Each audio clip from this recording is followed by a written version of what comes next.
Monsieur le Président, merci de nous accorder cet entretien exclusif qui sera, si vous le permettez bien, essentiellement consacré à la question sécuritaire. C'est la suite au constat d'un certain nombre de déclarations et d'agissements allant dans le sens d'une tension sécuritaire réelle ou sournoisement entretenue dans une logique de chaos programmé au Niger et dans notre espace AES par des puissances occidentales, comme nous le savons désormais tous, sponsors du terrorisme au Sahel et en lien avec certains gouvernements africains à leur solde. Monsieur le Président, j'ai envie de vous poser une question toute simple. Que se passe-t-il réellement sur le plan sécuritaire? Parce que les Nigériens ont eu l'impression, dans un premier temps en tout cas, que les aspects géopolitiques liés à la sécurité ont largement évolué en faveur de notre pays et de notre confédération AES. Il ne restait plus que les aspects opérationnels sur le terrain qui sont d'ailleurs pris en charge par nos FDS et les armées de l'AES en général.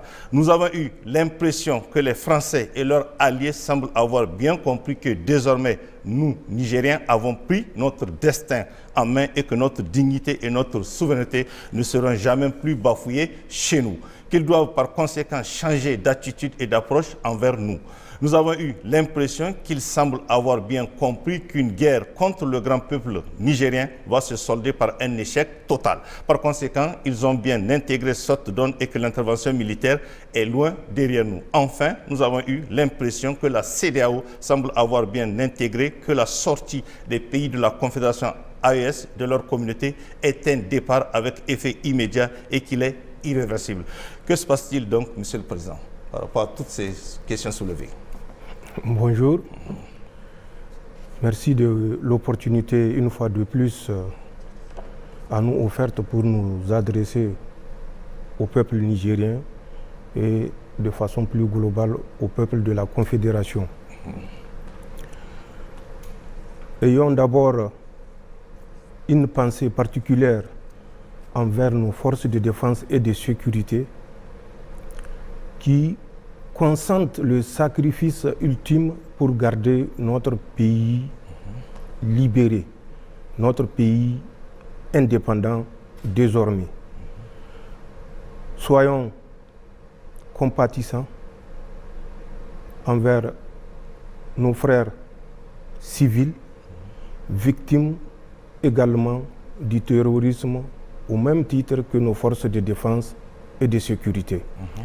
Rendons grâce à Allah subhanahu wa ta'ala qui a su conserver le peuple nigérien et répandre sa rahama sur l'ensemble de notre pays. Vous l'avez dit, on a l'impression, on a le sentiment, c'est tout à fait juste. C'est juste puisque le Niger a osé pour la première fois, depuis le 26 juillet 2023, dire qu'il assume pleinement la sécurité de son territoire. Malheureusement, l'adversaire que nous avons en face, ce n'est pas le terrorisme, c'est surtout la France. La France, habituée à disposer de tout au Niger. La France, habituée à disposer des ressources humaines et naturelles au Niger à sa guise, à travers des accords que nous savons tous, les conditions dans lesquelles nos dirigeants passés étaient contraints de les signer. Mais l'Occident, malheureusement, continue à regarder le Niger et au-delà du Niger, l'Afrique entière sous le prisme de 1800 à 1960 pour certains, pour d'autres un peu plus tôt, 1958, 48. Ce prisme, c'est un prisme de mépris, de non-droit, où la puissance coloniale pense qu'elle a un droit de vie ou de mort sur le peuple colonisé. Le Niger a passé par plusieurs étapes, notamment avec la mission que nous appelons de reconnaissance en termes militaires, que les autres appellent naïvement des explorateurs, des ethnologues, de ceci, de cela. Et ça a commencé par Mango Park en 1805, qui traverse le Niger et qui va trouver la mort, si vous vous rappelez, à Boussa en février 1806.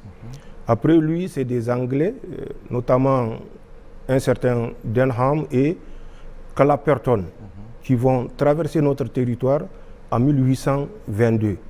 On arrive en 1850 avec Henri Barth en 1850 qui va quitter Tripoli et arriver à Agadez précisément le 1er octobre. Il restera à Agadez jusqu'au 30 octobre avant de repartir. Après, ce sont d'autres missionnaires, notamment, vous vous rappelez, la fameuse place Monteuil. Oui. Mais avant Monteuil, il y avait Decoeur, il y avait Beau, il y avait un autre qu'on appelle Vergos, il y avait Touté, il y avait Hurst. Tous ceux-ci sont des envoyés précurseurs. Ils ont répertorié les peuples africains, ils ont répertorié nos coutumes et à travers ça, ils ont construit un cahier de route qui va servir de base à la colonisation de l'Afrique, en tout cas pour ce qui concerne le Niger, avec la tristement célèbre colonne Voulé-Chanoine en 1898 et qui fera entre Dogondoussi et Kouani, retenez bien, plus de 12 000 morts. Capitaine Paul Voulé et son médecin infirmier, je ne sais plus, Chanoine. C'est ça. Plus de 12 000 morts entre Dogondoussi et Kouani. Des femmes et des enfants pendus, courts, vivants, et pendus de sorte à rester en vie au moment où ils se faisaient dévorer par des hyènes.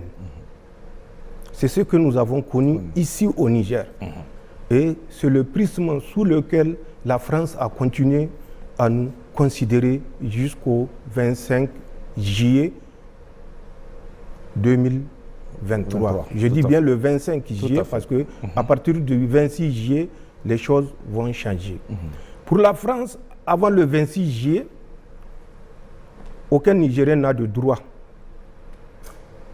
La nation nigérienne, c'est une république, il faut le dire, considérée comme une république bananière qui ne mérite autre chose que le mépris, où les ressources, puisque nous sommes des bananes, nous ne connaissons pas l'intérêt ni l'importance économique de nos ressources, où notre uranium était considéré avoir moins de valeur que de l'argile.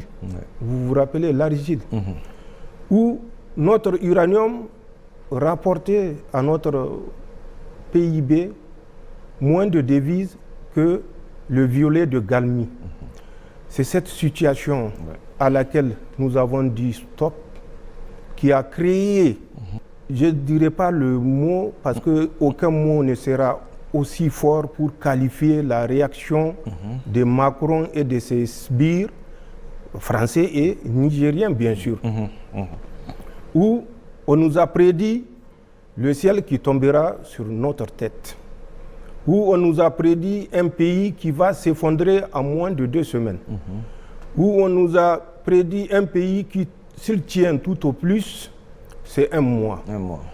Où on nous a prédit un pays qui ne peut survivre sans l'aide humanitaire, sans la bienveillance de la France.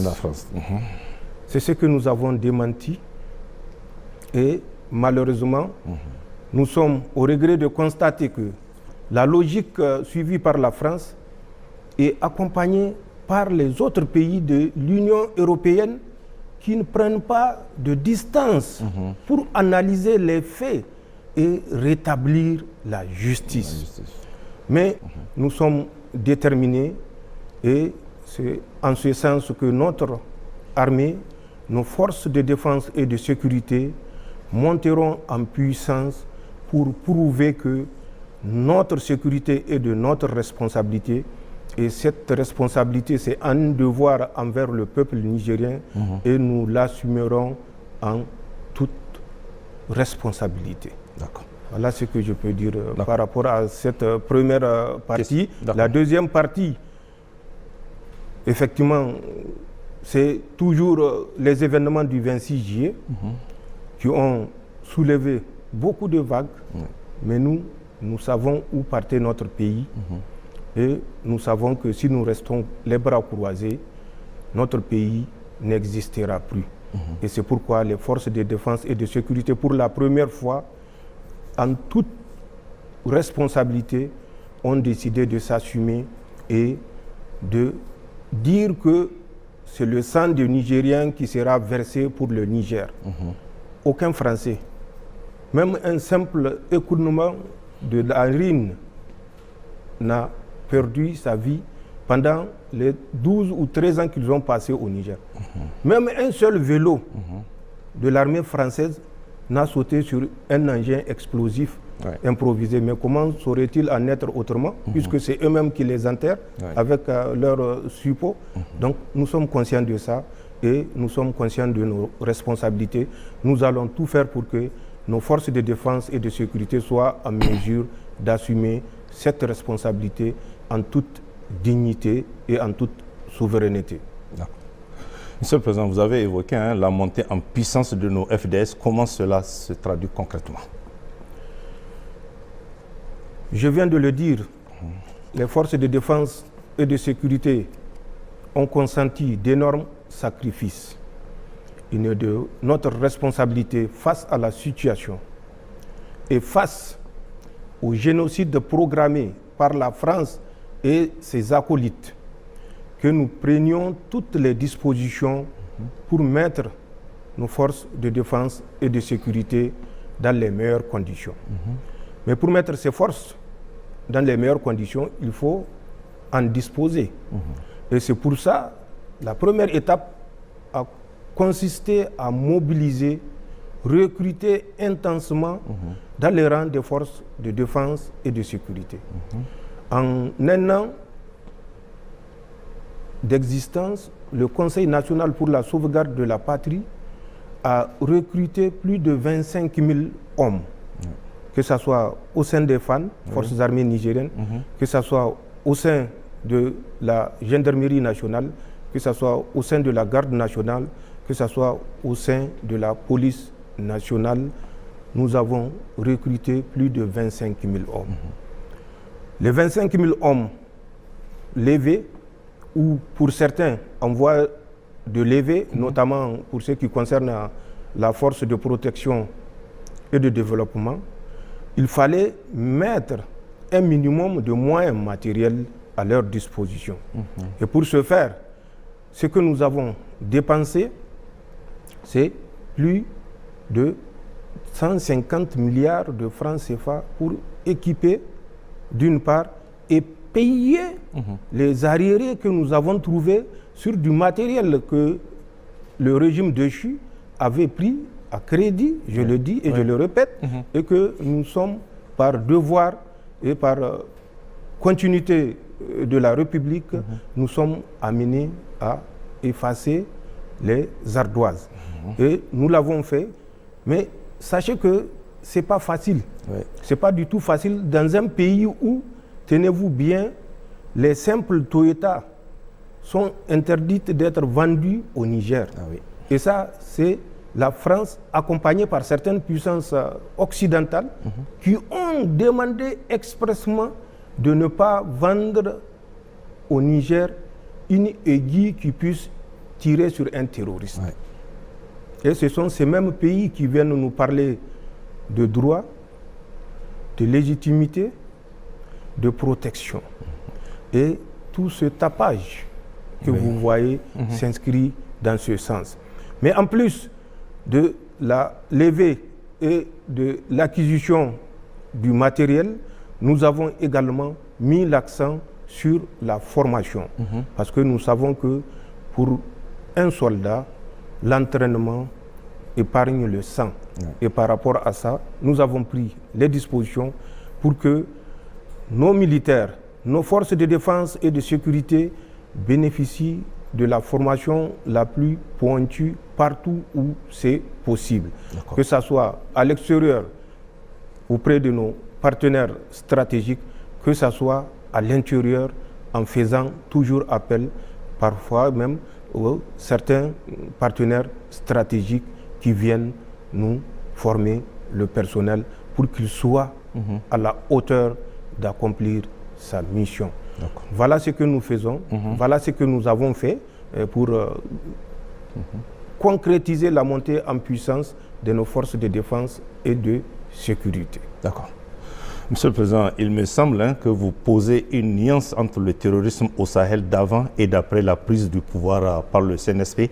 Qu'en est-il réellement? Est-ce à dire qu'il y a un changement d'acteurs, de moyens et de stratégie des terroristes? Mais il n'y a pas que moi qui dis qu'il y a un changement. Tout Nigérien constate ce à quoi nous faisons face. Avant le 26 juillet, le terrorisme et les autorités nigériennes formaient une seule personne. Ce n'est pas moi qui l'ai dit. Vous êtes sur le territoire national, vous suivez les interventions des uns et des autres. Tout à fait. Et vous savez ce qui avait cours avant le 26 juillet 2023. Des terroristes, ce n'est pas moi qui l'ai dit. Le président déchu avait lui-même officiellement à Mahatma Gandhi, le centre de conférence, annoncé qu'il est ami aux terroristes. Il a reçu plusieurs fois des terroristes au palais présidentiel. Il a libéré des terroristes, mais nous savons qu'ils ont fait plus que ça. Référez-vous à la déclaration de l'ex-ministre de l'Intérieur, M. Hamosouley, oui. à Abala, Filengue, vous comprendrez qu'ils ont fait plus que ça. C'est lui-même qui l'a dit. Ils ont fait plus que ça, mais malheureusement, les terroristes, de leur côté, selon lui, n'ont pas respecté leurs engagements. Quels sont ces engagements? On n'est jamais sorti pour dire au peuple nigérien, voilà les engagements que nous avons honorés vis-à-vis des terroristes. Nous savons quels sont ces engagements-là qui ont été honorés vis-à-vis des terroristes, et ce n'est pas une surprise. Parce que ces autorités agissaient sous l'injonction de la France.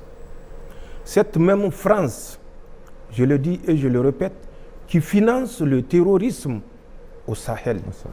Cette même France, tenez-vous bien, qui aujourd'hui, à l'heure où je vous parle, a déversé plusieurs milliards de francs CFA dans le lit du lac Tchad, entre les mains de Boko Haram, El Bakoura, de l'État islamique dans les provinces de l'Afrique de l'Ouest, aux ordres d'un certain Abou Moussa al-Barnawi, au niveau de Sokoto, au Nigeria, de Sokoto, Zamfara, Kebbi, à l'intérieur du Bénin et dans la région de Tamou, Torodi et un peu plus loin. Les milliards de dollars qui sont en possession de ces mouvements terroristes et de leurs sponsors locaux, bien sûr, dépassent tout ce que vous pouvez imaginer être disponible dans les réserves et de l'Afrique centrale, qui utilise le CFA, bien sûr, et de l'Union monétaire ouest-africaine.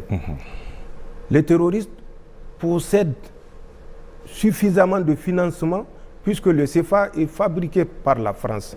Et la France a le soutien de l'Union européenne de fabriquer autant de CFA qu'elle veut, tant que ce n'est pas les euros ou les dollars. Les CFA, quel est le pays africain qui fabrique les CFA? Qui a la planche à billets? C'est la France.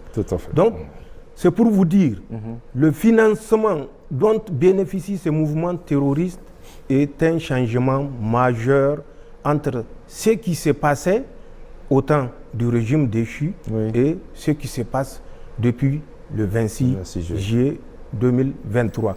En plus du financement, il y a l'acquisition du matériel. L'acquisition du matériel, que ce soit également dans le lit du lac Tchad, que ce soit dans la région de Sokoto, que ce soit dans le nord Bénin, notamment dans le parc W, région de Porga, que ce soit dans la Pendjari, également, qui est une autre forêt, toujours à l'intérieur du Bénin, mais cette fois-ci frontalier avec le Togo. Togo, tout à fait.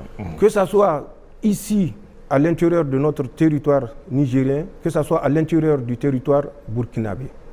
Et des gens sont désignés et sont les points focaux des terroristes qui assurent la formation des terroristes à l'international.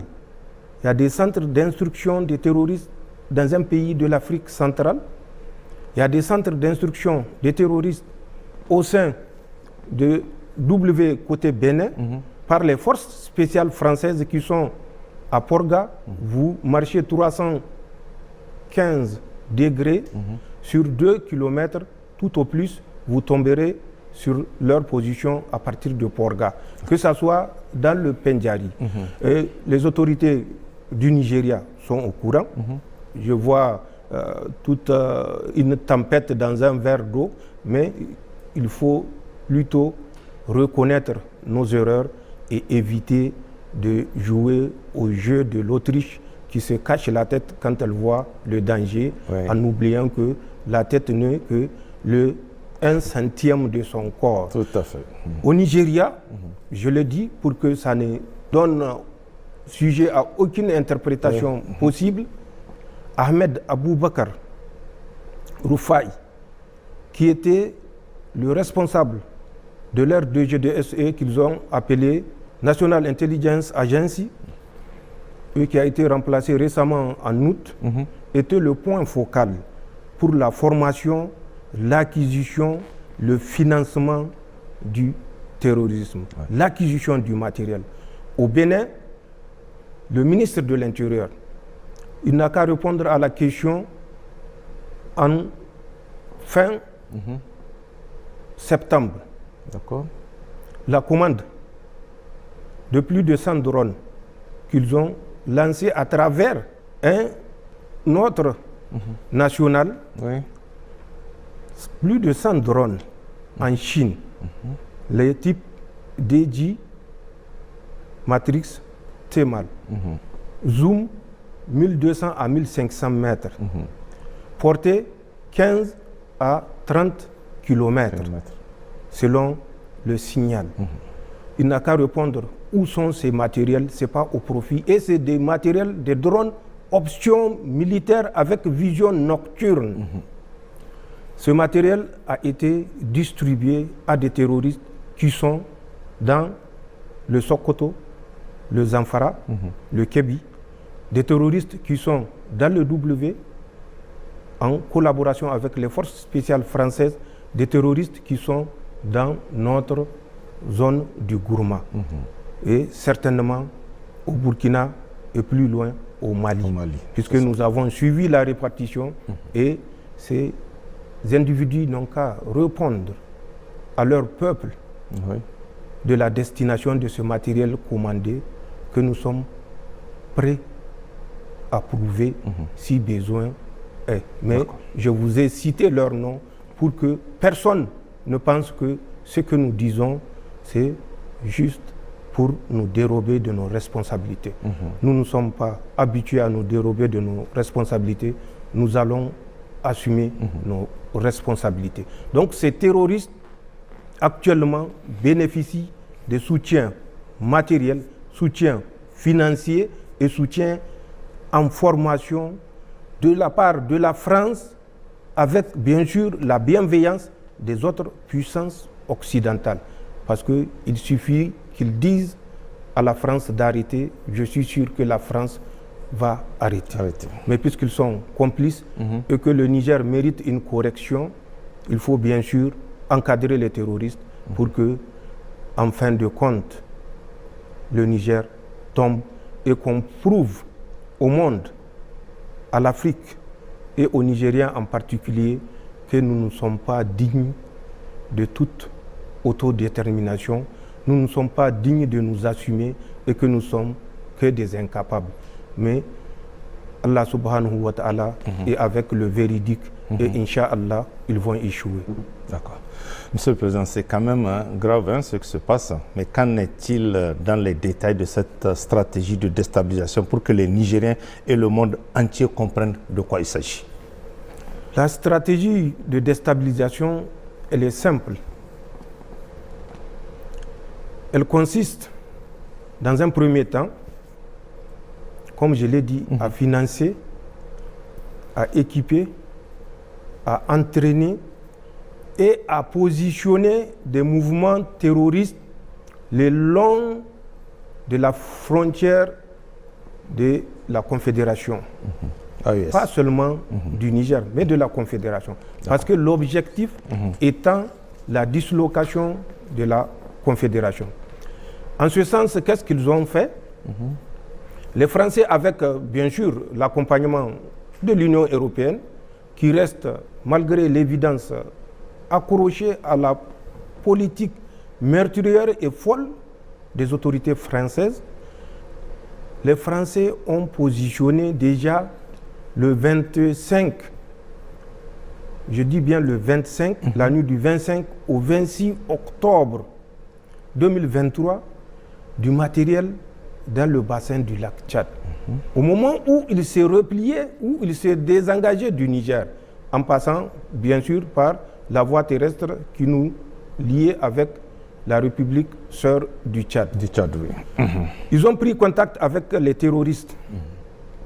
Ils leur ont proposé, les terroristes de l'aile clan Bakura, avec Abou Oumaima, leur chef, et les terroristes de l'aile Iswap, avec Abou Moussa al-Barnawi comme leader. Ils leur ont proposé le financement, l'entraînement, l'équipement, à condition que ces mouvements acceptent d'aller en guerre contre la République du Niger, à condition que ces mouvements acceptent aux troupes françaises d'occuper le bassin du lac Tchad, certaines îles que nous connaissons, mais que nous tairons le nom pour des raisons évidentes. Ils ont fait cette proposition aux deux ailes de l'ancien Boko Haram de Youssouf Mohamed, si vous vous rappelez. Oui. Quand ils ont fait la proposition, la nuit du 25 au 26 octobre 2023, l'aile Bakura a été plus conciliante. L'aile Swap avait ouvertement dit qu'elle n'est pas prête d'aller avec les Français pour s'attaquer à quelques pays musulmans que ce soit. Leur combat, c'est pour l'islam, selon eux. Mais l'islam, on n'apprend pas au Niger l'islam. Bien sûr. 6e califat, l'islam était introduit au Niger. Pour vous dire, la stratégie utilisée par la France, ce n'est pas le premier contact. Ils ont continué et ont gardé la permanence des contacts avec ces mouvements terroristes. Ils sont partis pour créer le mouvement Lakurawa. Ce mouvement Lakurawa qui a fait couler beaucoup d'encre. Mais nous avons, et comme je l'ai dit, Dieu est avec le véridique. Bien sûr. Nous avons eu, à travers des opérations spéciales conduites, à interpeller des chefs terroristes qui nous ont déclaré tout ce que je viens de vous dire et que je vais vous dire. Les Français, en les abordant dans le lit du lac Tchad, avec des responsables nigérians, notamment celui dont j'ai parlé, Ahmed Aboubakar, l'ancien chef Roufaï, de l'agence, de l'agence NIA, les Français leur ont proposé d'ouvrir une base dans la région de Sokoto, une base qu'ils ont baptisée Gaba, dans un environnement boisées dans la région de Sokoto. C'est en mars 2024, mars de cette année. Oui, tout à fait, 2024.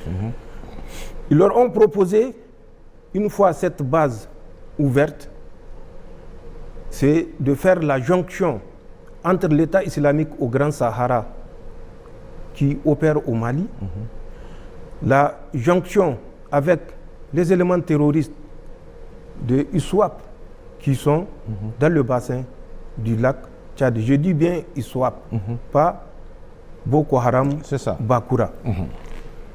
Ensuite, il y a une aile terroriste qu'on appelle Ansarul.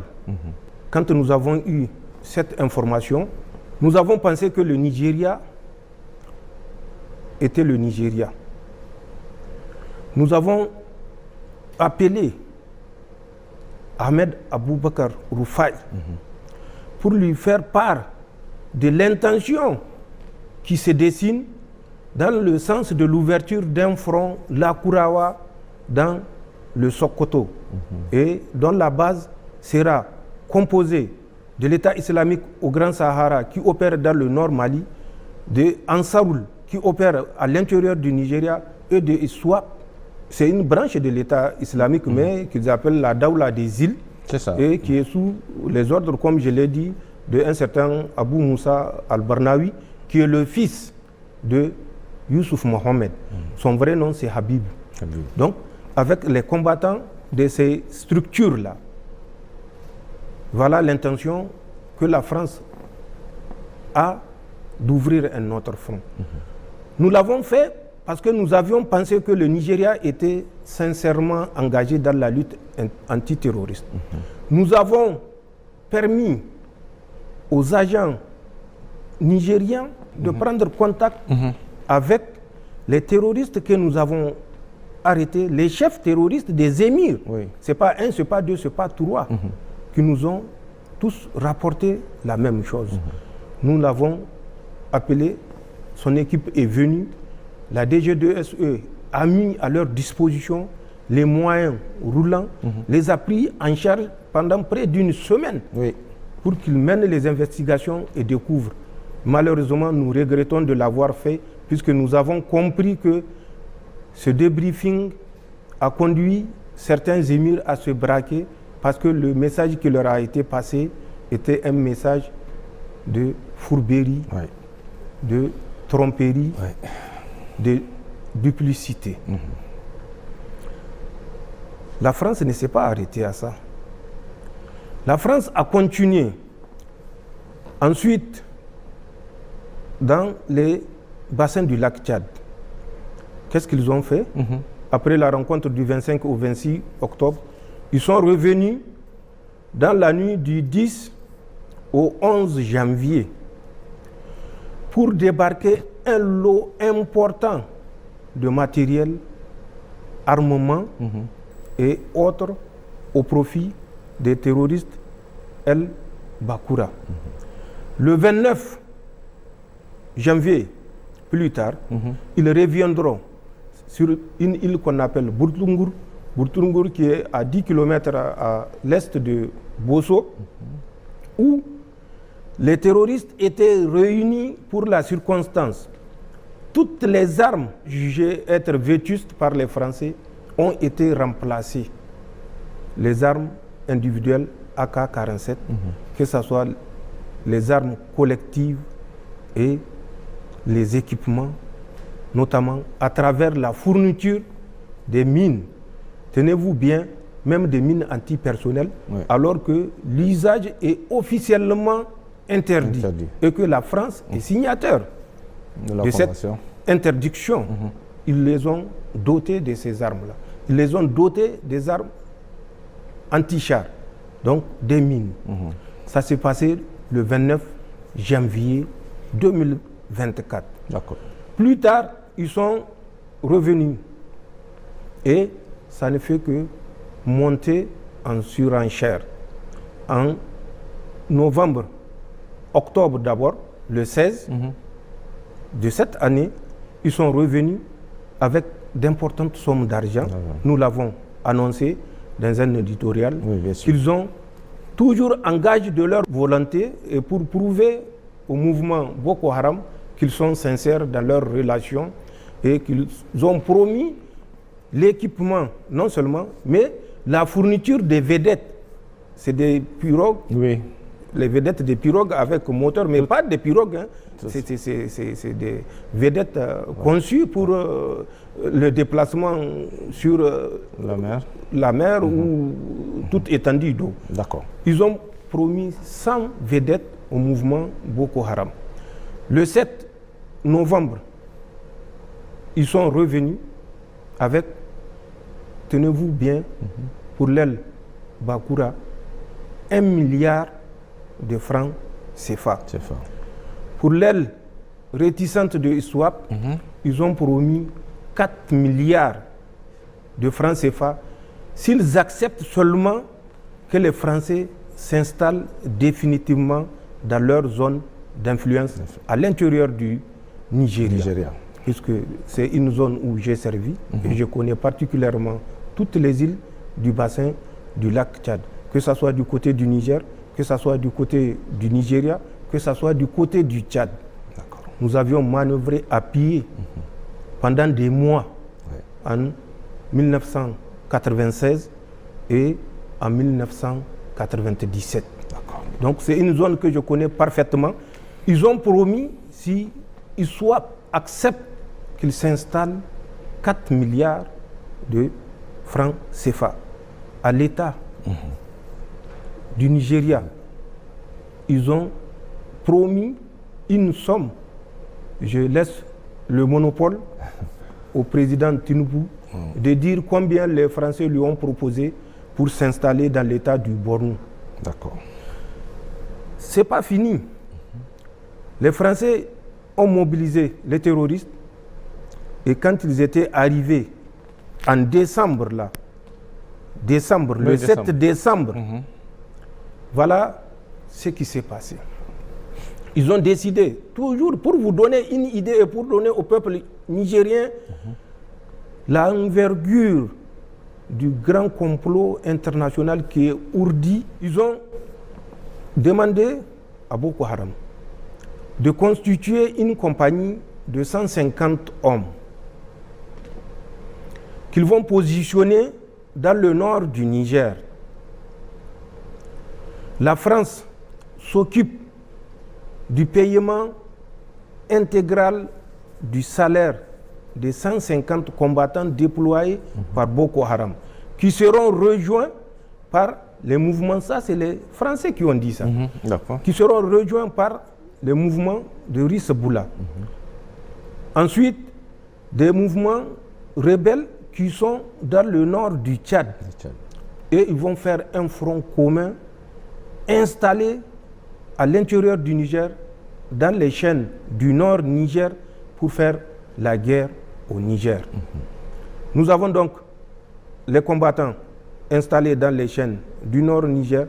Nous avons les combattants installés dans le bassin du lac Tchad par la France. Nous avons les combattants Lakurawa. Nous savons comment ils ont été mis en place, je vous l'ai dit, installés dans la zone. Vous prenez de Sokoto jusqu'au Kébi, Gaba, Koyambana, Paouni, Sarma, Baraya, Tangaza, Haske 1, Haske 2. Tout ceci sont des positions, je n'ai pas cité l'intégralité, il y en a encore un chapelet de positions entre Sokoto, Zamfara et Kébi. Notamment Kaïji, qui est une forêt également, où ils ont également des éléments Lakurawa, notamment les deux super camps. Je crois que, puisque nous avons dénoncé, le chantier a été arrêté, où les Français avaient l'intention à Gidankata et puis Gigani de construire deux super camps où ils vont stocker du matériel que les terroristes qui sont dans la forêt de Sarma seront chargés particulièrement de récupérer et acheminer une partie dans le nord Mali. Nous avons à l'intérieur du Bénin, c'est une ceinture, suivez bien la description que je suis en train de faire. D'accord. Dans le nord Bénin, nous avons Porga, nous l'avons dit, nous l'avons répété. Les forces spéciales présentement en Afrique sont dans 2 pays. Un pays ouest-africain et un deuxième pays ouest-africain qui est le Bénin. Donc 2 pays de l'Afrique de l'Ouest, ils se reconnaîtront. Mais le Bénin, lui déjà, je le dis et je le répète, il se reconnaît. Ils sont à Porga et dans la forêt particulièrement du W. Pour ceux qui ont l'utilisation des coordonnées, vous utilisez 11 degrés, 0,2 minutes, 49,63 secondes nord. Ensuite, vous utilisez 00 degrés, 59 minutes, 35 secondes 20 est. Vous marchez à l'azimut 315 degrés, à moins de 5 km, vous allez tomber sur une des 2 positions que nous connaissons des forces spéciales françaises.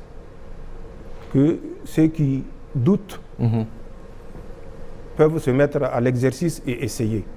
S'ils ne savent pas positionner un point sur la carte, qu'ils s'approchent des militaires qui vont reporter ces coordonnées que j'ai données sur la carte et vous verrez bien que c'est l'aérodrome de Porga. Je l'ai dit, la distance même, la longueur de cet aérodrome-là dans un précédent entretien.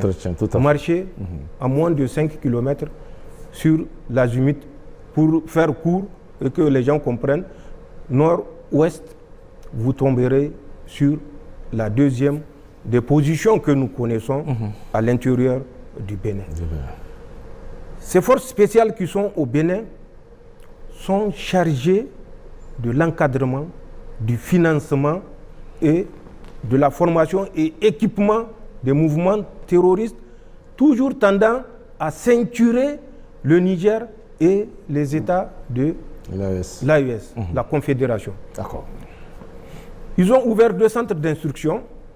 Un centre d'instruction qui est à l'intérieur du Niger, un autre centre d'instruction qui est à l'intérieur du Burkina Faso, non loin de la frontière avec le Niger. Ces centres d'instruction, pour ceux qui sont du côté du Niger, a pour mission de former, avant la fin de l'année, 400 hommes, financés par les Français. Le financement est déjà acquis et le terroriste responsable du centre d'instruction qui est sur le territoire nigérien, c'est une fratrie, 2 frères pour être plus précis, un certain Souley Yero et son frère Ali Yero. Souley Yero est parti à la rencontre des forces spéciales françaises dans le mois de novembre. Il a perçu suffisamment de centaines de millions, pour ne pas dire de milliards, de francs CFA, je le répète, qu'il a ramené pour assurer la gratification de ces 400 terroristes dont le recrutement et le financement est assuré par la France à travers les forces spéciales positionnées à l'intérieur du Bénin et dont j'ai donné les coordonnées géographiques. Tout à fait. L'argent qu'il avait ramené sera utilisé comme suit. Les 450 terroristes qui sont recrutés auront chaque semaine, si le programme est respecté, 50 000 francs. Par semaine. Par semaine. Et c'est la France qui paye. Et c'est le CFA qui paye.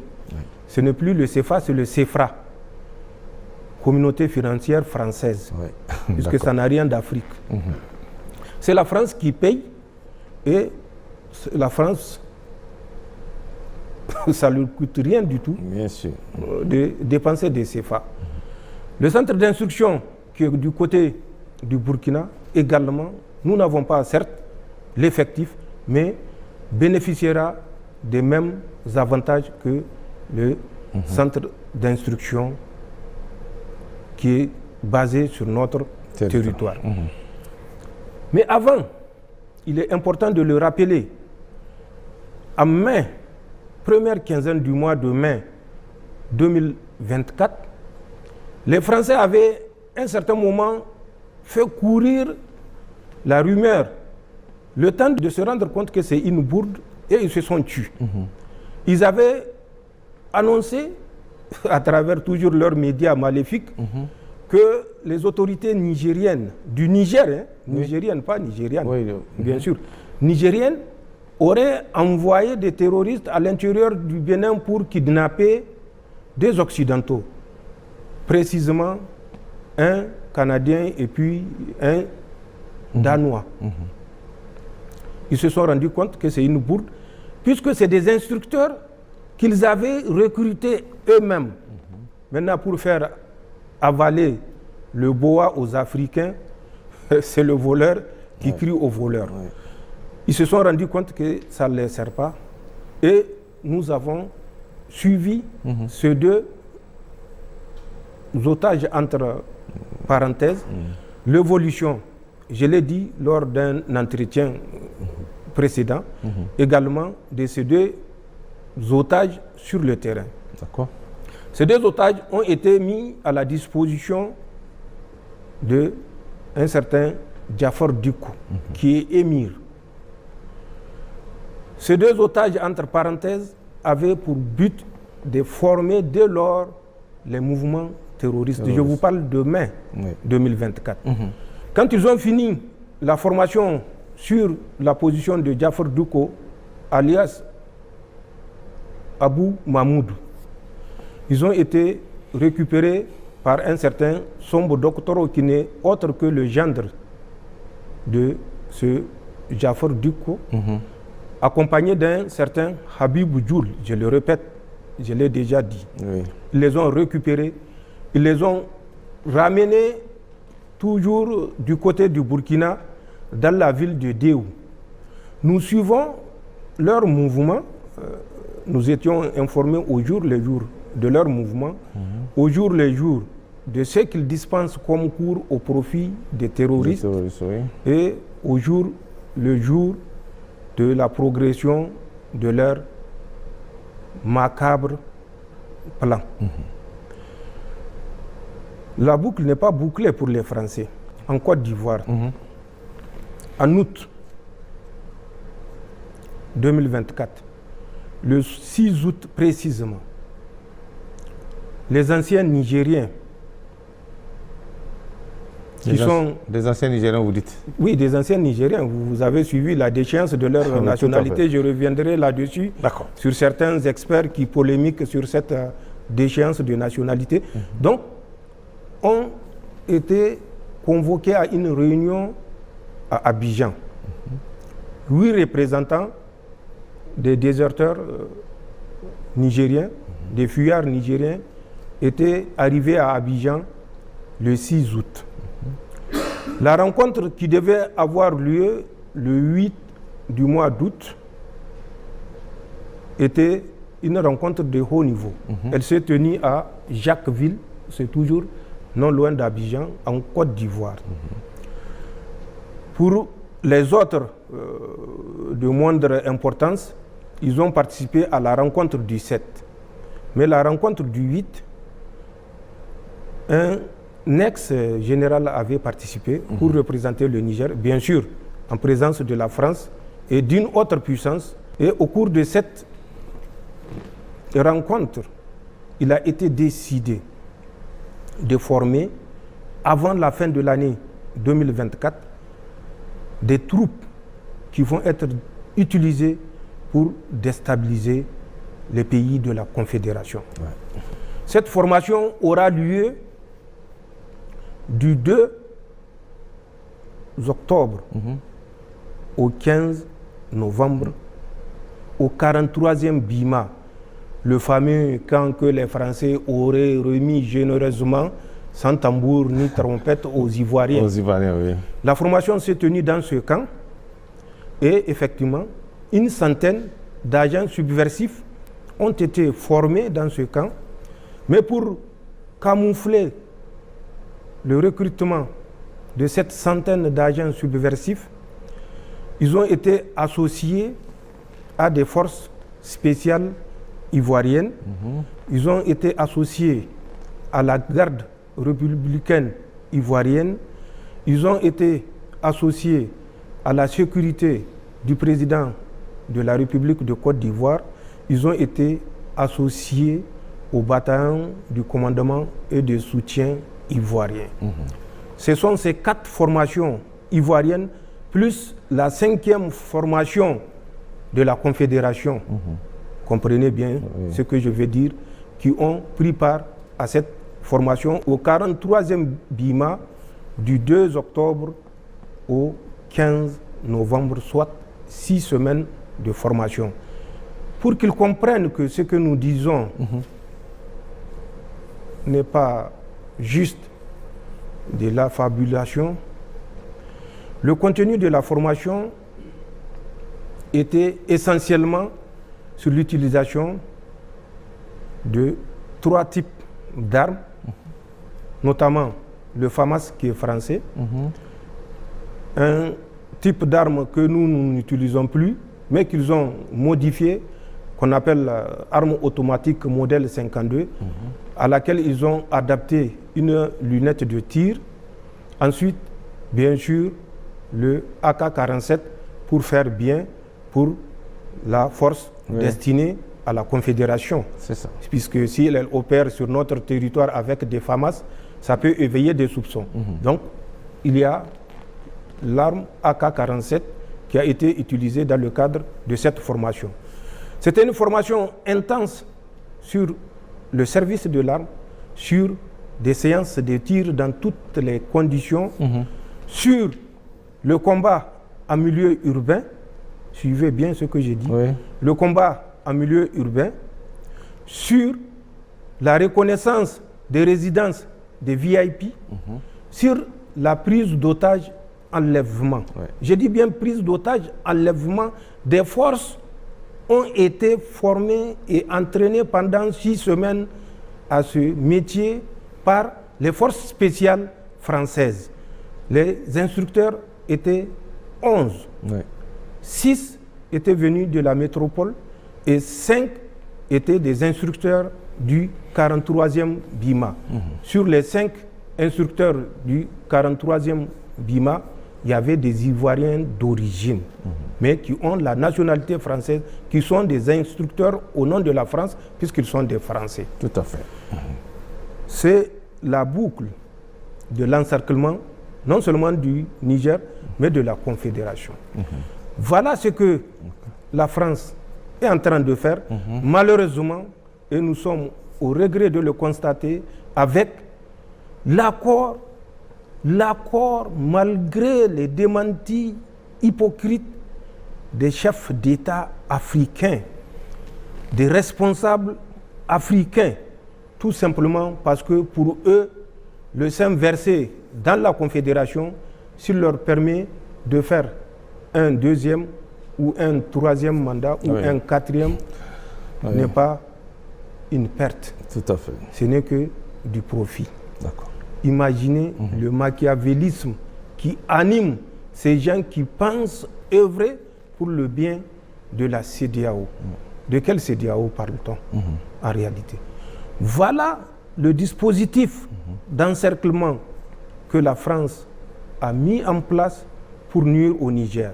Je le répète, au nord Niger, le dimanche, une colonne a quitté Tinzaoten, 30 véhicules pour se diriger vers ce point. Mais nous les surveillons et nous allons en définitive découvrir quel est ce point où ils vont faire jonction. Dans le bassin du lac Tchad, où ils ont acquis l'autorisation de Boko Haram, El Bakura, où ils ont du matériel et du personnel. À date, les Français sont à plus de 500 dans le bassin du lac Tchad. J'ai dit bien dans le bassin du lac Tchad, pas à l'intérieur exclusif du territoire du Tchad, non. dans le bassin du lac Tchad. Plus de 500. La seule difficulté pour eux, c'est ISWAP, je l'ai dit, qui n'est pas encore convaincu. Mais lui-même, pour l'installation, il est d'accord. C'est pour prendre part aux actions offensives contre des pays musulmans qu'il n'est pas d'accord. Nous l'avons répété, Sokoto, ce qui se passe, de Sokoto jusqu'à Kébi. Je vous ai cité quelques points. La liste est plus longue. Et ça, c'est au su et au vu des autorités du Nigeria, puisque je vous ai dit, nous avions à l'époque appelé Ahmed Aboubakar Roufaï pour lui notifier. Il a fait semblant de prendre note, mais nous avons découvert les raisons exactes pour lesquelles il a fait semblant. Nous vous avons dit ce qui se passe au Bénin, dans le nord Bénin, ce que les gens ignorent. Le nord Bénin ou le Bénin, de façon globale, c'est le Niger. Oui, bien sûr. Nous connaissons notre histoire. Le dandy, vous me permettrez de faire cette extrapolation. D'accord, monsieur le Président.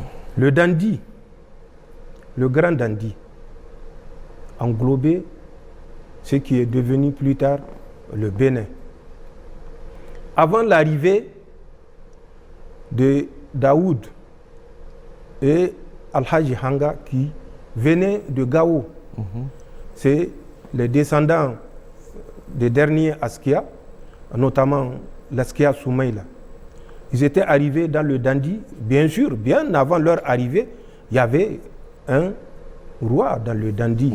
C'est Dakou, dont la fille Tassa va marier Al-Haji Hanga en 1700.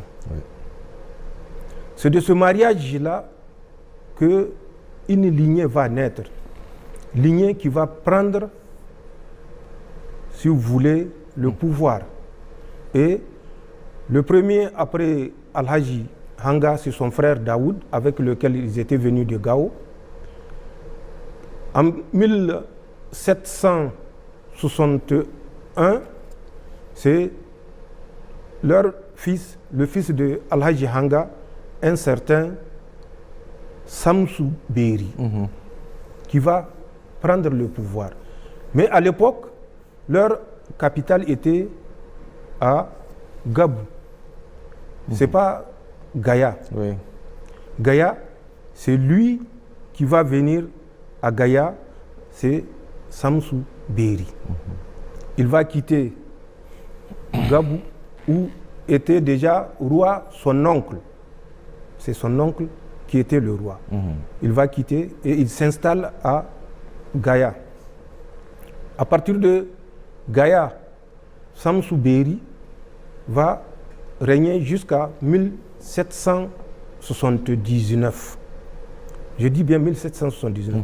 De 1761 à 1779, c'est Samsou Beri qui était le roi du dandy. Mais avec comme capitale Gaïa, puisque son oncle, Dizi il s'appelle, avait finalement abdiqué au profit de son neveu Samsou Beri. Samsou Beri préparait une opération pour repartir, prendre la revanche, parce que pour lui, ses arrière-grands-pères ont été expulsés de Gao. Il était dans les préparatifs, puisque c'est quelqu'un quand même qui a guerroyé et qui a rétabli la grandeur du dandy. Il était dans les préparatifs d'une guerre contre le Gao quand il décéda. Il sera remplacé par un certain Hargani. Hargani va prendre le pouvoir, succéder à Samsou Beri de 1779 à 1793. Il sera renversé par son neveu qui s'appelle Fodi Maïrounfa. Fodi Maïrounfa renverse son oncle Hargani en 1793. Une guerre civile va s'en suivre de 93 à 98.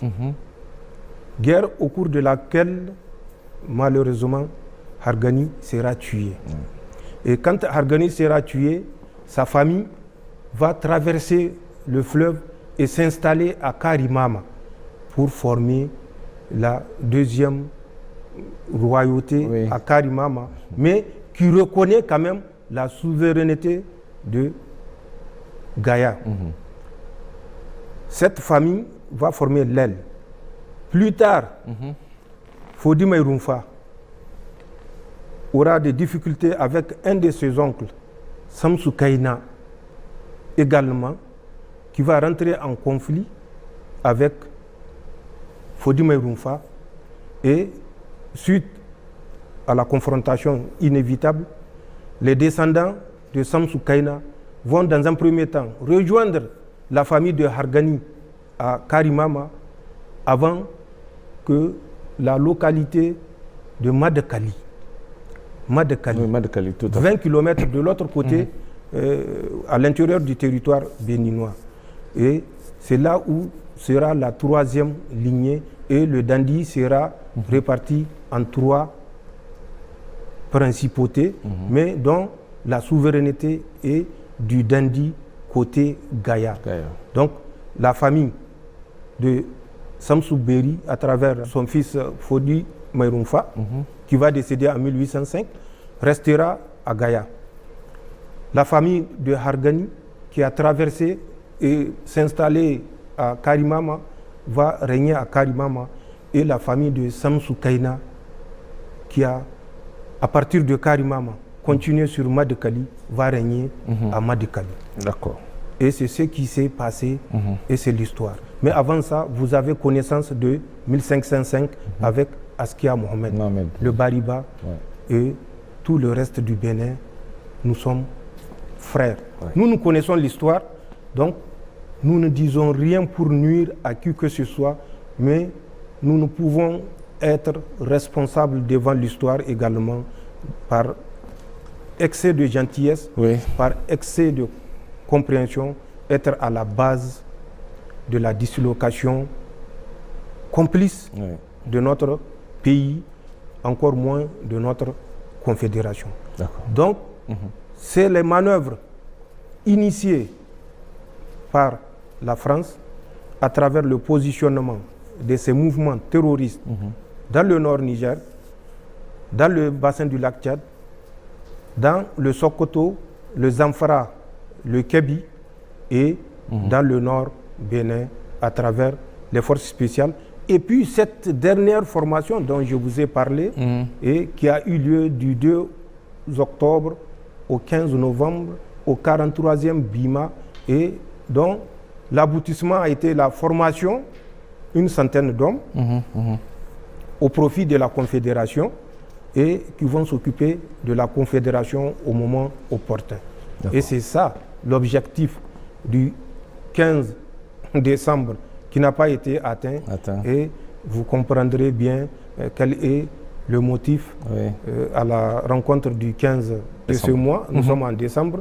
Et la prorogation des 6 mois. 6 mois que la CEDEAO. L'objectif n'a pas été atteint.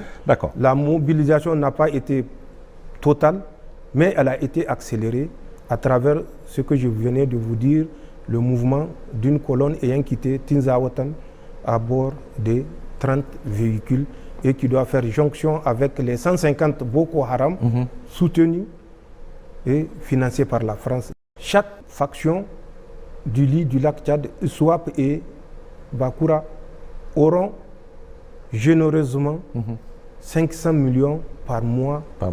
Oui, par mouvement. En dehors des petites gratifications de 4 milliards pour Swap et de 1 milliard 150 millions, je crois, pour Boko Haram en 2 tranches. D'accord. Monsieur le Président, vous avez parlé de la présence des forces françaises tout au long de nos frontières. Or, nous avons pensé qu'après le départ du Niger, les forces françaises sont rentrées chez elles en France. Nous avons même cru que le gouvernement français a tiré les leçons de la présence non désirée de son armée en Afrique et c'est peut-être ce qui explique les départs annoncés des militaires français du Tchad et du Sénégal. Mais finalement, qu'en est-il, Monsieur le Président? En fait, notre problème et quand je dis notre problème, c'est le problème de tous les Africains, c'est que nous croyons facilement à ce que le maître colon nous raconte. Nous croyons facilement. Hein? Nous croyons facilement au baratin des colons français. La France, il faut suivre l'évolution de la France. C'est cette même France qui est venue par les armes vous soumettre. J'ai parlé de 12 000 morts entre Dogondouchi et Kony. Dogondouchi et Kony. Jusqu'à la confrontation qui a conduit à l'assassinat du colonel Club. Donc il faut que nous cessions, quand la France sort pour communiquer, il faut que nous cessions nous-mêmes de reprendre ça pour faire de ça une parole de vérité. Les Français n'ont pas quitté l'Afrique, les Français n'ont pas l'intention de quitter l'Afrique. Tout ce qu'ils disent ou tout ce qu'ils font semblant de faire n'est que de la poudre aux yeux. Je vais vous expliquer. Et rappeler, puisque je l'ai déjà abordé là également, en août, le 2 août, lors de notre avant-dernier entretien. Tout à fait. Mais malheureusement, comme je l'ai dit, nous oublions vite. En juin 2024, quand la France a constaté, après le Mali, après le Burkina Faso, après le Niger, la pression est mise sur les forces françaises partout sur le reste des autres pays, notamment au Tchad et au Sénégal, particulièrement. Je l'ai dit, Macron avait chargé son conseiller Afrique, Jean-Marie Bockel, d'une mission. En quoi consistait cette mission? Elle consistait à trouver l'alchimie de rendre invisibles les Français ou les forces françaises présentes sur les territoires ou certains territoires des pays africains. Jean-Marie Bockel, au reçu de cette mission, avait désigné 2 officiers supérieurs, notamment un certain David Pawlowski, vous m'excusez de la prononciation. Oui, tout à fait. David Pawlowski était le commandant du 68e régiment d'artillerie Afrique. Le nom de ce régiment-là, c'est Artillerie Afrique. 68e régiment. Il avait assuré le commandement de 2019 à 2022. Il a servi au Mali, dans le cadre de la fameuse mission française au Mali. Le deuxième était un lieutenant-colonel, lui, Pawlowski étant colonel. Le deuxième est un lieutenant-colonel, autant pour moi, du nom de Paul Menon Bertheux. Paul Menon Bertheux était le commandant du centre d'instruction des équipages de transport de l'armée de l'air française. Il fut également l'aide de camp de l'ancien Premier ministre, Édouard Philippe. Ces 2 officiers ont été désignés pour réfléchir et trouver la formule qui permettra de dérober de la vue des Africains la présence des forces françaises. Ils ont réfléchi, ils ont sorti un document qui a été présenté le 23 octobre au président français Macron par le même Jean-Marie Bockel. En quoi consiste la grande trouvaille?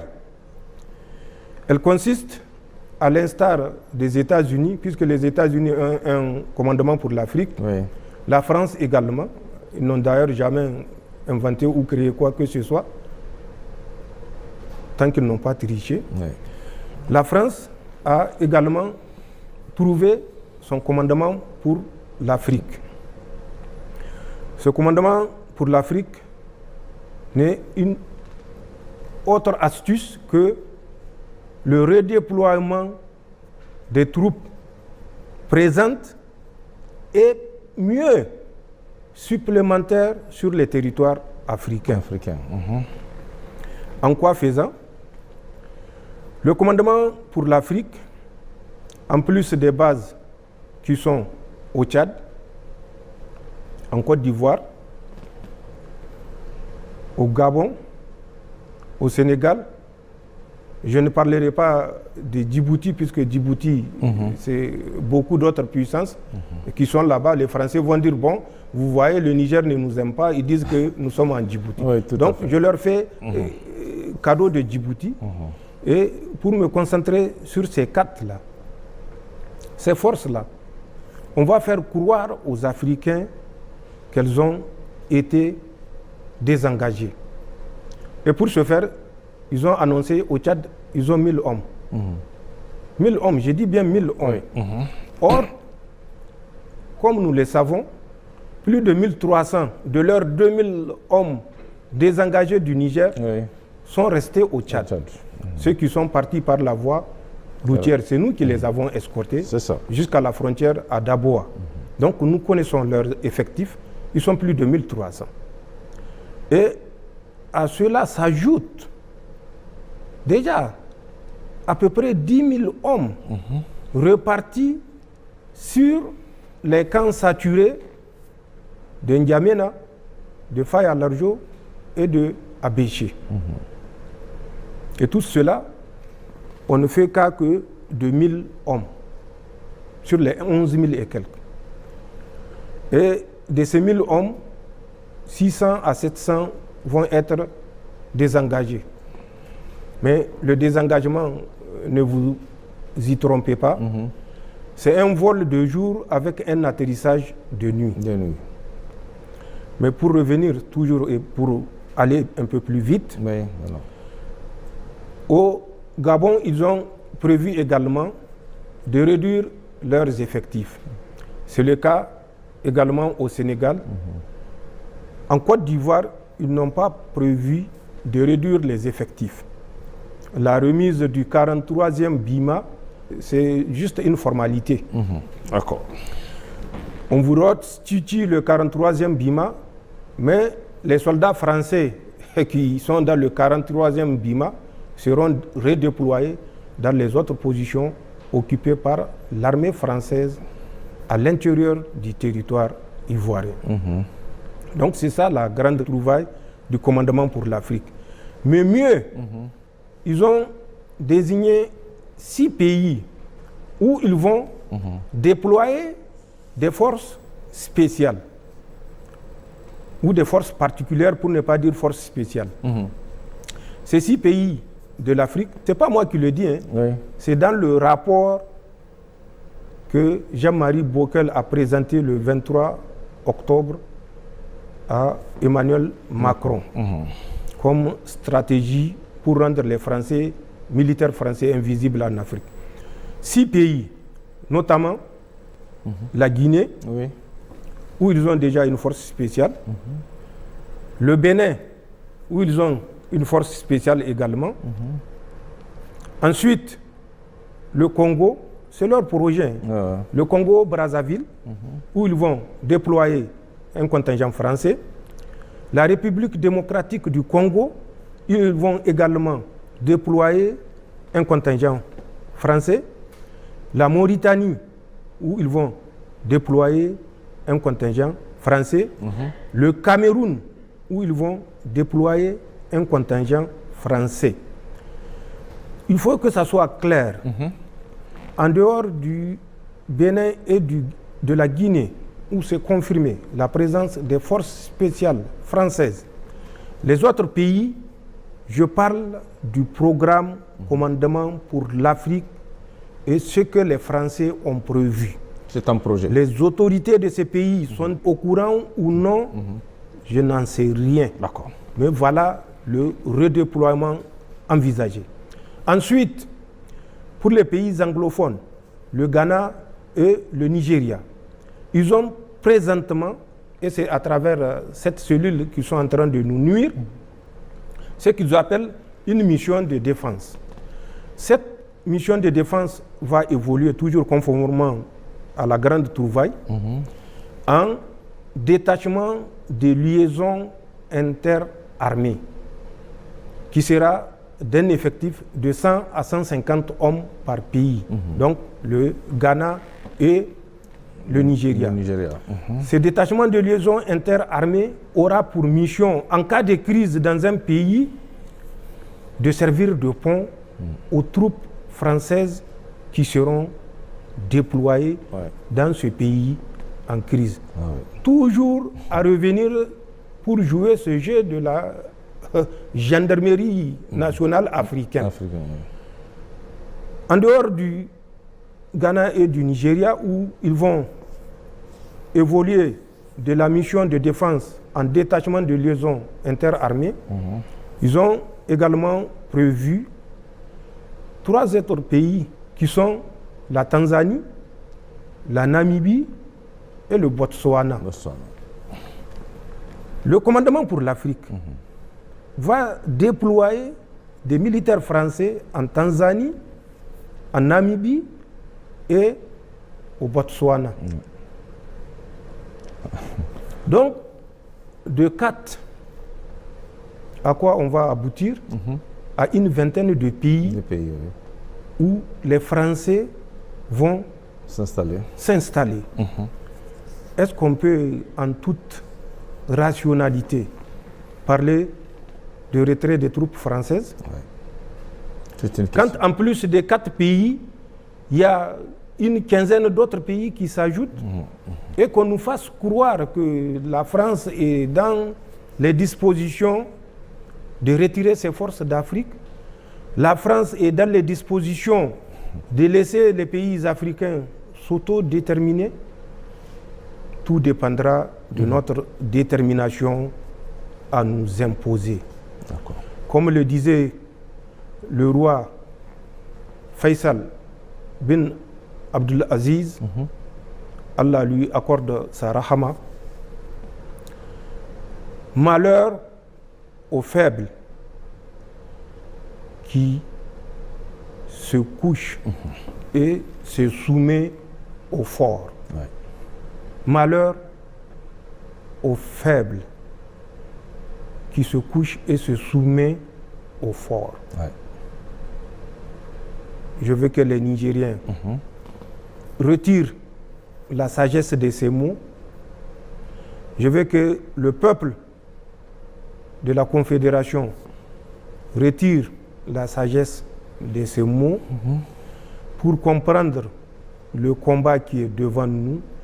Et je veux que les peuples de ces pays africains qui jouent consciemment ou dont les autorités jouent consciemment le jeu subversif et de soumission pour des intérêts personnels, donc qui jouent le jeu de la France, prennent conscience. Malheur aux faibles qui se couchent et se soumettent aux forts. D'accord. Voilà ce que le redéploiement veut dire. D'accord. Ce que nous appelons dans la grande cour du Moro Naba le faux départ. C'est un faux départ. Les Français vont renforcer leur position. C'est l'objectif et c'est le résultat de plusieurs mois de recherche à travers ces 2 officiers supérieurs, certainement qui ont fait appel à des personnes ressources. Et quand on se rappelle le général qui dit qu'ils vont certainement dans 10 ans traverser la mer pour revenir nous conquérir comme des margouillas, on peut bien comprendre que ces 2 officiers, un colonel et un lieutenant-colonel, David Pawlowski et Paul Ménon Bertheux, se sont certainement inspirés de ces personnes ressources. Et c'est le cas également des fameux super agents qui disaient qu'au moment où leurs troupes se désengageaient du Niger, que c'est le moment favorable pour conduire des opérations subversives mais clandestines. Ouais. C'est à ça que nous devons nous préparer. C'est à ça que les peuples de la Confédération doivent se préparer, encore les peuples nigériens plus, puisque nous sommes ceinturés par des pays qui acceptent volontairement, avec zèle, de se soumettre au diktat français. Voilà le redéploiement français, et qui n'est pas un retrait ni un désengagement, plutôt c'est un renforcement des positions françaises en Afrique, et pour des desseins machiavéliques de 4, on passe à 20. À 20, d'accord. Monsieur le Président, j'ai aussi noté le lien entre présence des forces françaises et foyers terroristes tout au long de nos frontières. Or, la plus grande partie, ce sont les pays de la CEDEAO, vous l'avez dit, avec le Nigeria et le Bénin. Monsieur le Président, j'aimerais faire remarquer que la CEDEAO ne cesse d'inviter les pays de l'AES à reconsidérer leur décision de sortie de la communauté. La CEDEAO est allée même jusqu'à nous accorder 6 mois supplémentaires pour revenir en son sein. Il est vrai, sans aucun fondement légal, pour revenir à la raison, comme ils le disent. Il ne serait pas sincère. S'agit-il également d'un jeu sournois pour vous? Je l'ai dit au début. Nous sommes loyaux et fidèles en amitié. La CEDEAO a cessé d'exister depuis 1990. Ce n'est plus la CEDEAO. C'est juste une marionnette entre les mains des puissances occidentales. Toute cette grande théorie de démocratie, d'action humanitaire, de partenariat au développement n'est que de la poudre aux yeux. La CEDEAO est vidée de sa substance que les pères fondateurs lui ont insufflée. Nous avons, pour faire court, une coquille vide. Dans la parole et dans les gestes, la CEDEAO ne reflète aucune préoccupation des peuples ouest-africains.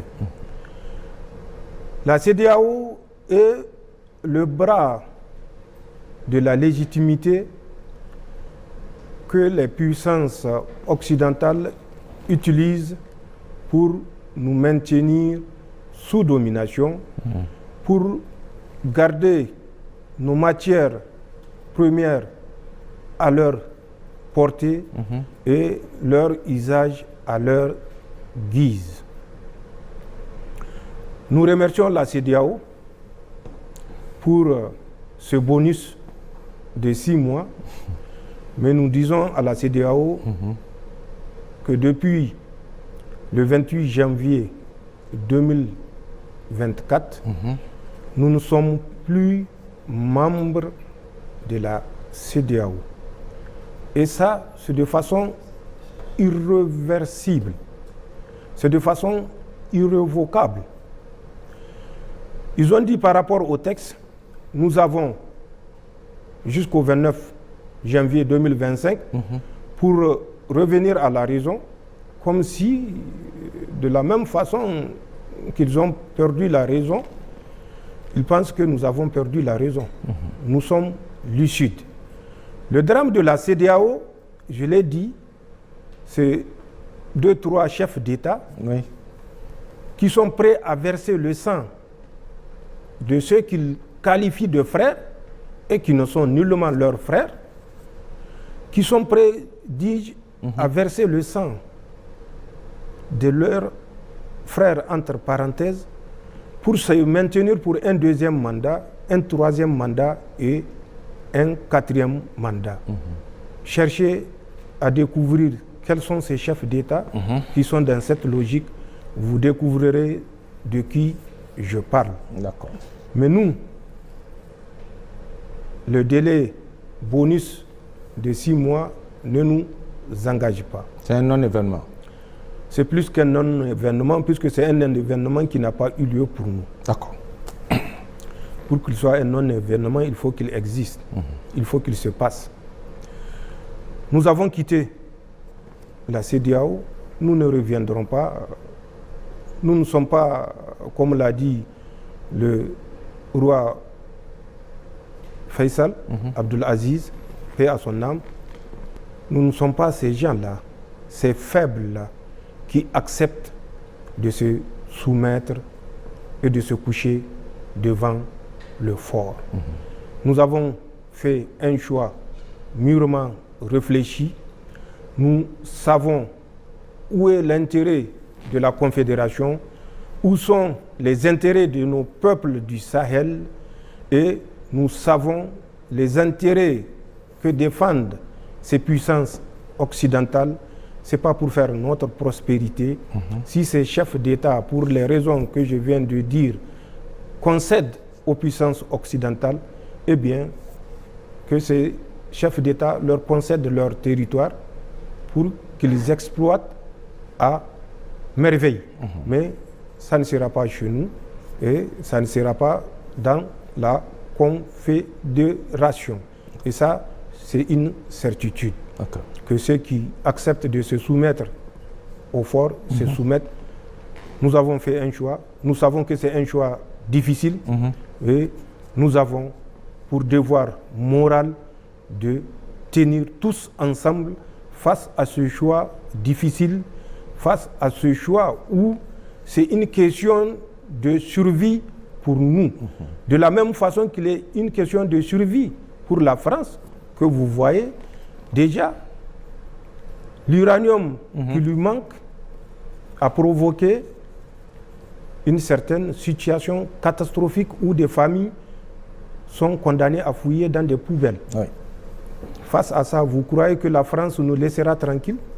Il faut être naïf pour le croire. Et je l'ai dit, nous ne sommes pas naïfs.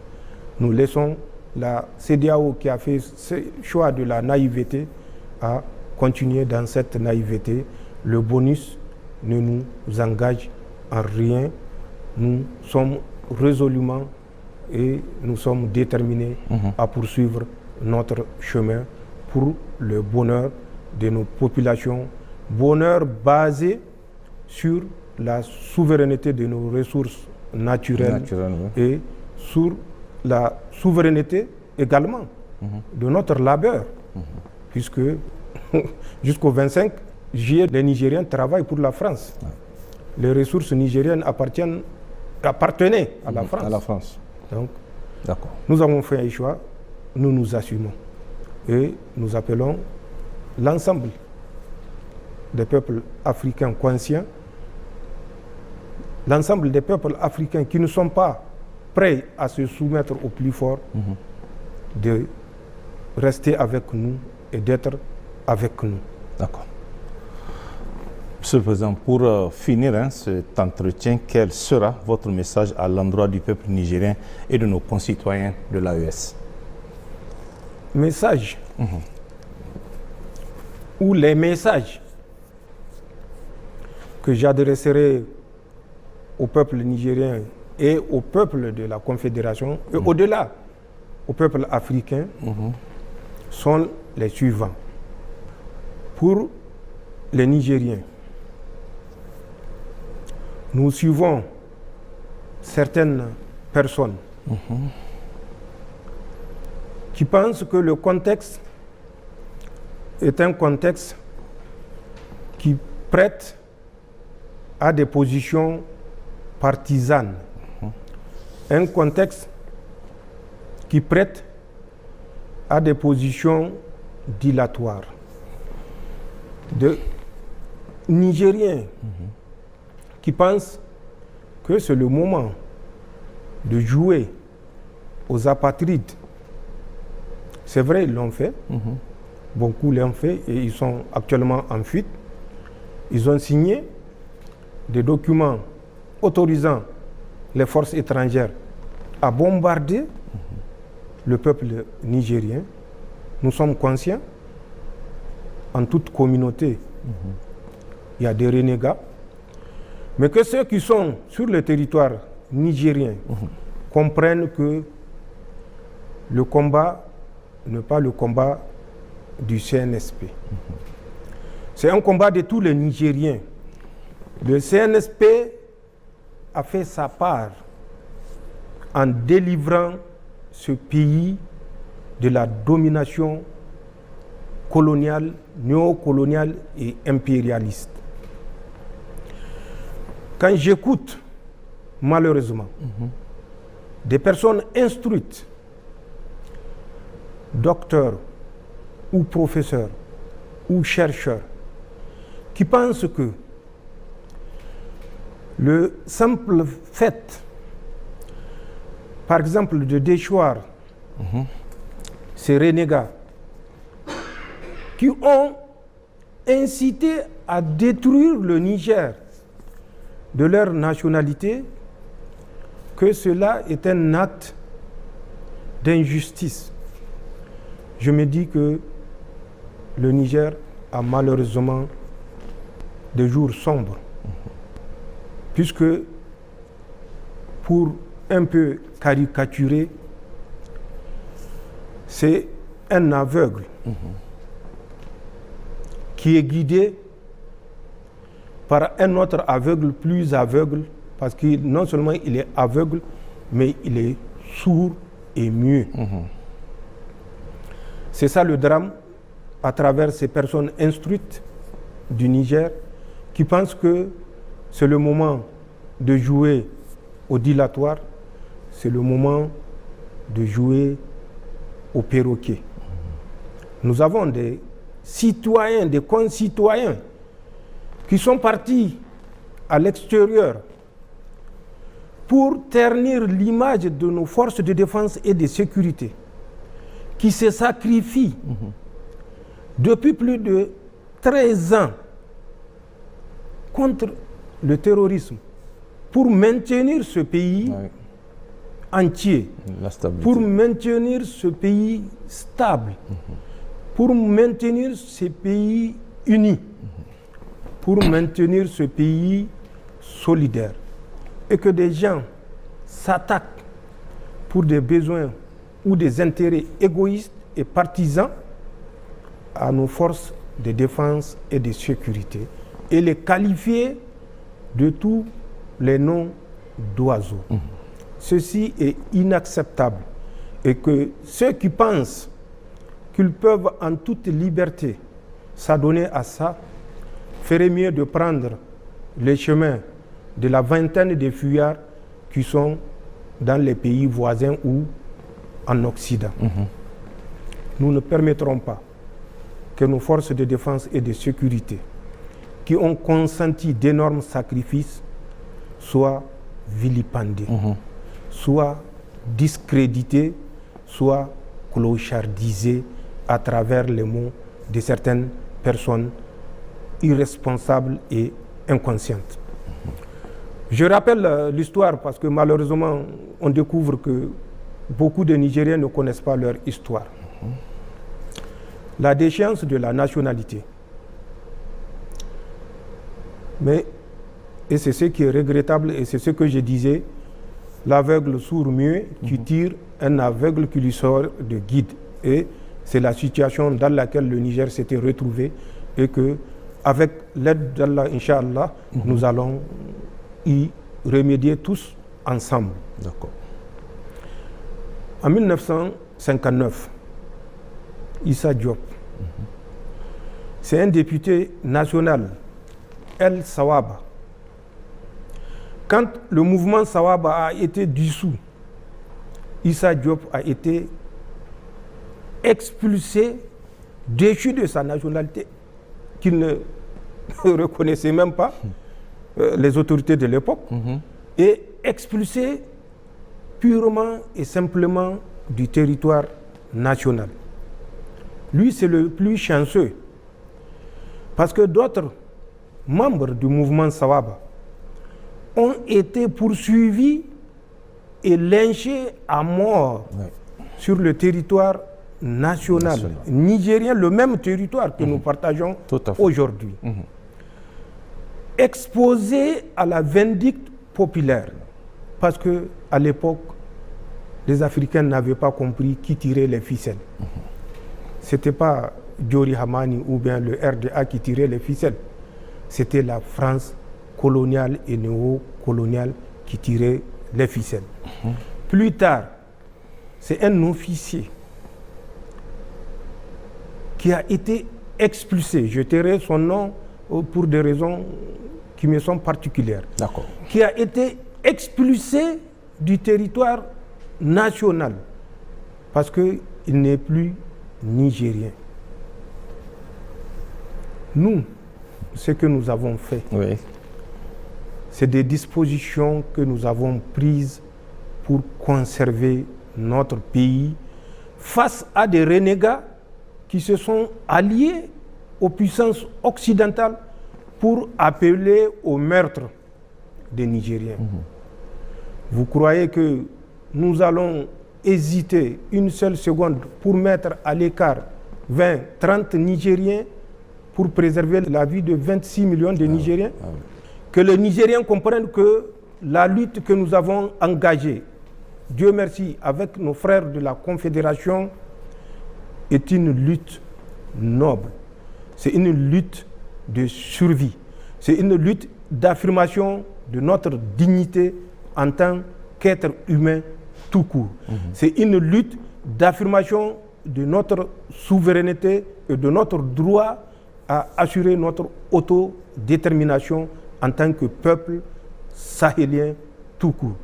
C'est une lutte de libération des esprits et des mentalités qui se sont résignés et, au pire des cas, qui ont accepté avec fatalisme le sort qu'on leur présente comme inévitable. Nous appelons les Nigériens à ne pas céder à cette campagne d'intoxication, de désinformation des Français et leurs acolytes. Ils ont essayé l'utilisation des terroristes. Je l'ai dit et je l'ai décrit ici. Ils n'ont pas cessé. C'est tout simplement une façon de changer de fusil d'épaule. Face à l'unité des forces de défense et de sécurité, appuyées par un peuple vaillant, il faut passer par la désinformation pour nous diviser. Et c'est ça qui avait cours ces derniers temps que vous constatez et que j'appelle les Nigériens à faire preuve de discernement. Prenons le cas de Chatouman ici à Petelkoli. Qu'est-ce qui s'est passé? Bien avant ça,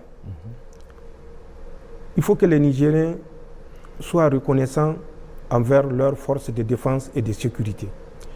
Les Français avaient instruit les mouvements terroristes d'empêcher les Nigériens cultivent dans leurs champs. Tirer à vue sur tout agriculteur ou éleveur nigérien qui va s'opposer à cette injonction. Les forces de défense et de sécurité se sont réunies et elles ont, à travers des planifications harmonisées, monté plusieurs opérations, dont entre autres celle de la zone Nia, qu'on a appelée la Kalkanei, et qui avait pour objectif de permettre, coûte que coûte, que les Nigériens sèment, cultivent, récoltent et emmagasinent. Ils ont effectivement essayé de nous empêcher d'atteindre notre objectif. Allah subhanahu wa ta'ala est avec les justes et les forces de défense et de sécurité ont consenti d'énormes sacrifices, que ce soit ici du côté de la rive droite, que ce soit dans la zone Al-Bahaw, qui est une partie de la région de Tillabéri, que ce soit dans la zone de Chara, qui est la zone de Tawa, que ce soit dans la zone de l'opération d'Amissa, qui est dans la région de Dosso, que ce soit et une partie de Tawa également, que ce soit dans la zone de Frauta Bouchia, qui est dans la région de Maradi, ou que ce soit au niveau du secteur 4, la région de Difa, les forces de défense et de sécurité se sont mobilisées pour permettre aux Nigériens d'aller au champ et de produire. Les Français ayant échoué n'ont pas abandonné. Il fallait coûte que coûte prouver au monde qu'après leur départ du Niger, le ciel est tombé sur la tête des Nigériens ou sur les têtes des Nigériens et qu'il va falloir prendre attache avec le Conseil de sécurité des Nations Unies pour évoquer le droit d'ingérence humanitaire. C'est en ce sens qu'ils avaient crié à la famine, vous vous rappelez, il y a quelques mois, le long du lac Tchad. C'est ça. Ils ont annoncé que ça ne va pas, les récoltes n'ont pas donné. C'était juste du dilatoire. C'était pour s'installer dans le lit du lac Tchad.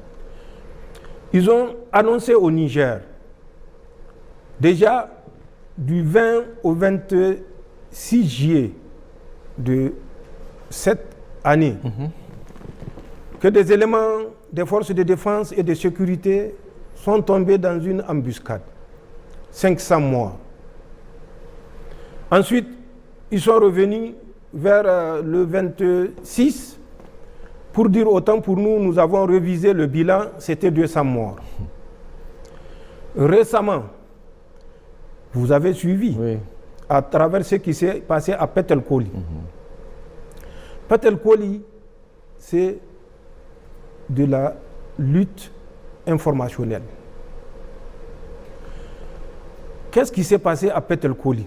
Ils avaient annoncé 100 à 200 morts parmi les forces de défense et de sécurité, une centaine de civils massacrés. C'était effectivement leur intention et c'était les intentions de leurs suppôts. Qu'est-ce qu'ils avaient planifié à Chatouman? Les forces de défense et de sécurité assuraient la sécurité de ce marché de Chatouman. Ayant constaté cet état de fait, les Français avaient organisé, équipé, je vous ai parlé du matériel qui a été acquis, les drones. Renseignez-vous auprès des populations. C'est ça le drame du Niger.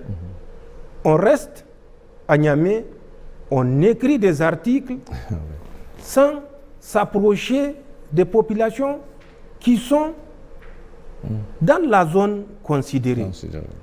Les forces de défense et de sécurité fidèles à leur mission assuraient chaque jour de marché la sécurité du marché de Chatouman. Les Français, à travers leur proxy, ont mené plusieurs campagnes de reconnaissance avec des drones. Demandez à la population. Je ne dirai pas au FDS parce qu'on va dire que non, les FDS ont été instruits pour donner la version. Mais approchez-vous des populations, demandez-leur ce qu'elles voient la nuit ou le jour. Elle vous le dira. Donc, ils ont conçu un massacre autour de Chatouman. Et pour ça, certains Nigériens ont été mis à contribution, vous le savez, ou souvent d'autres, par ignorance, laissent les services français utiliser leur page Facebook, Twitter ou X et autres. Ils ont conçu cette attaque et nous avons des renseignements précis. Dieu, je l'ai dit, est avec les justes. Dès que la colonne avait quitté le Mali, nos frères de la Confédération nous ont saisis. Avant même que la colonne ne quitte, ils nous ont saisis parce qu'ils ont mis la main sur un chef terroriste et qui a révélé plutôt le plan machiavélique qui est prévu pour Chatouman et de façon globale Petel Koli. Il nous avait dit d'être en alerte, les Français avec le groupe de soutien à l'islam et aux musulmans. Je ne sais pas quel islam et quel musulman, puisque nous sommes des musulmans. Si ce groupe soutient les musulmans et l'islam, ce n'est pas des Français quand même qui vont lui dire de massacrer des populations nigériennes, burkinabées ou maliennes et qu'ils les massacrent. Tout à fait. Donc, c'est des mots. Revenons à Petel Koli. Nous suivons les mouvements de cette colonne. D'autres mouvements ont été observés du territoire du Burkina vers toujours cette zone de Petel Koli, puisque c'est une zone qui est assez couverte. Ensuite, des mouvements des terroristes qui ont quitté la région du W côté Tamou, la région de Torodi, pour faire jonction avec ces trois colonnes observées. Et la manœuvre était planifiée par les forces spéciales françaises. Elle consistait à encercler les forces armées nigériennes, ou de façon plus générale, les forces de défense et de sécurité qui assurent la sécurité de ce marché-là le jour du marché de Chatouman. Un élément a été envoyé, comme à l'habitude, pour sécuriser Chatouman. Dieu étant avec les justes, le dispositif que ces Français ont observé et à partir duquel ils ont conçu leur manœuvre consistant à massacrer les FDS nigériennes et bien sûr par dégâts collatéraux les victimes civiles sur les tombes desquelles la France à travers RFI ou leur deuxième appendice BBC vont venir verser des larmes de crocodile. C'était ce qui était prévu. Un carton dans le marché de Chatouman qui est sécurisé au moment de l'assaut ou qui aurait dû être sécurisé au moment de l'assaut par les groupes terroristes qui ont fait mouvement du Mali, du Burkina et du Niger, notamment Tamou, Torodi et autres. D'accord. Mais Dieu étant du côté des justes, nos éléments ont changé de position. Face aux renseignements que nous avons reçus, un autre plan de déploiement a été initié et l'ennemi qui a été sensibilisé, formé, entraîné pour faire ce massacre, qui a été annoncé avant même l'action de Chatouman. RFI avait annoncé, vous avez suivi la page d'un certain Ingadé, avait annoncé plus de 100 FDS nigériens massacrés. Une centaine de civils, malheureusement, tués dans les échanges de tirs. Aucun civil n'a été tué à Chatouman. Aucun civil n'a été tué à Chatouman, vous pouvez le vérifier auprès de la population de Chatouman. Quand ces terroristes étaient arrivés, ils ont trouvé que le dispositif que leur sponsor avait reconnu n'est plus le même. Ils ont traversé le village de Chatouman. Ils avaient demandé à la population de Chatouman de ne pas bouger pour ne pas éveiller les soupçons des FDS qui étaient positionnés à 2 ou 3 kilomètres un peu plus loin de la position initiale. Donc les populations étaient tétanisées, elles n'ont pas bougé. Les terroristes ont continué leur manœuvre d'encerclement de nos positions.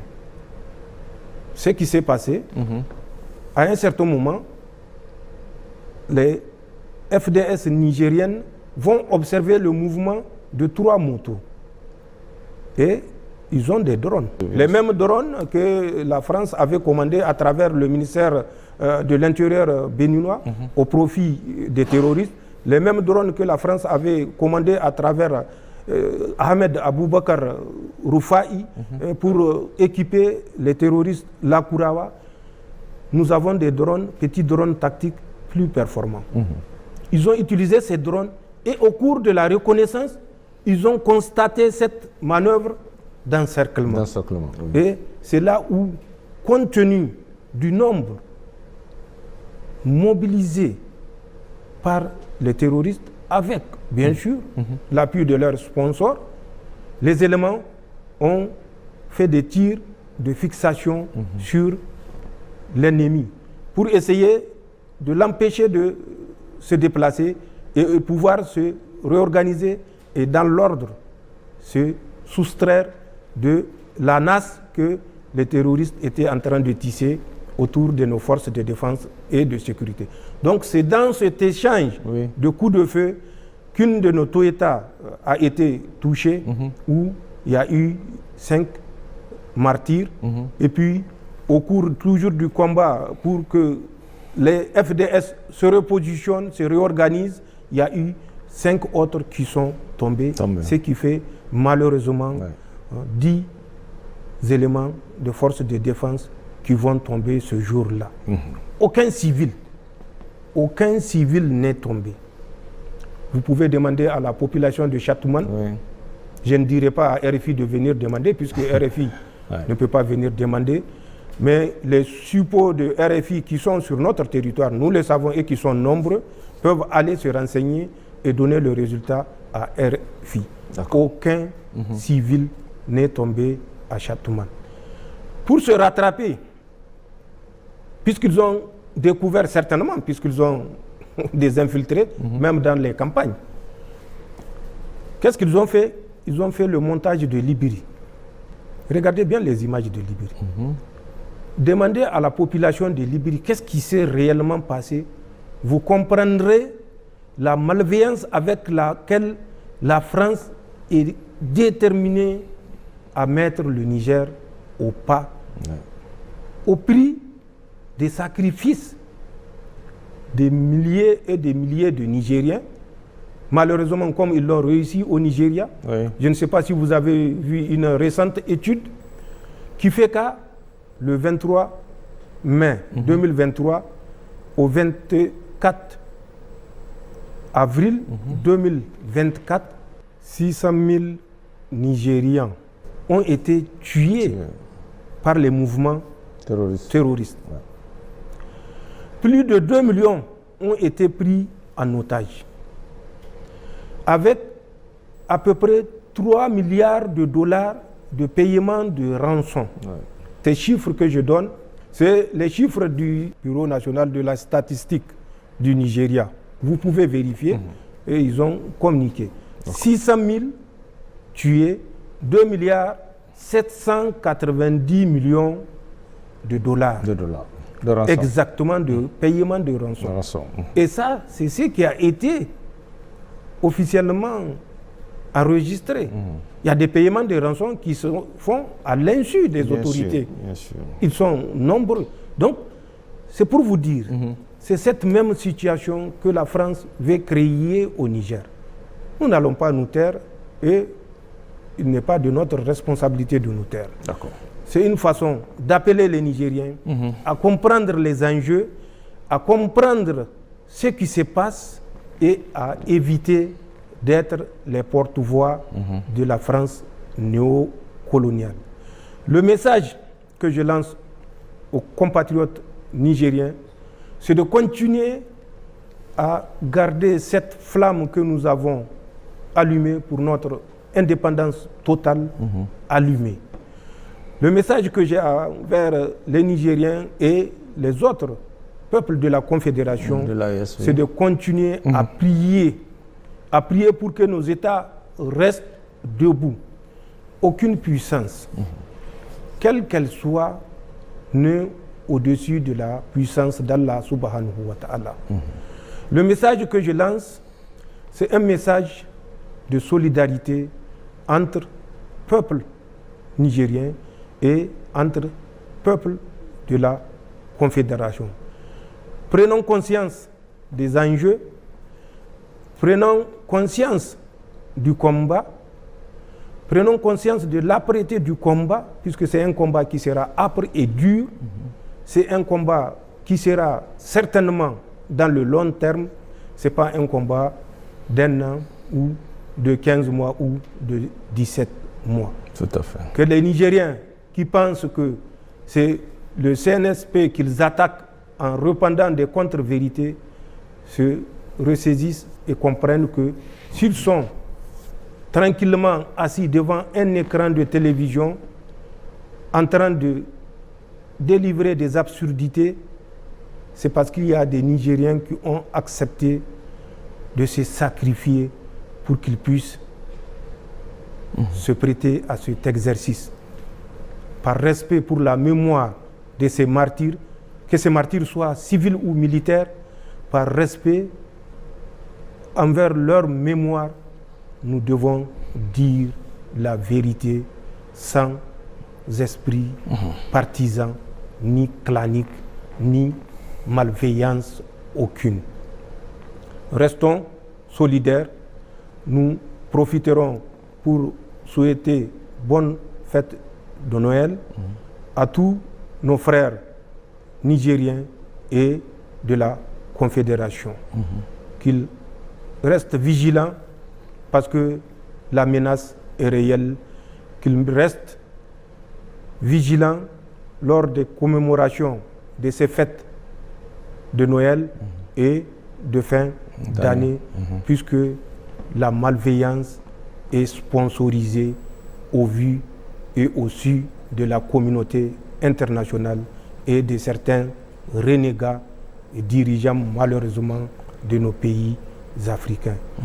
Restons solidaires, restons mobilisés et défendons notre souveraineté coûte que coûte.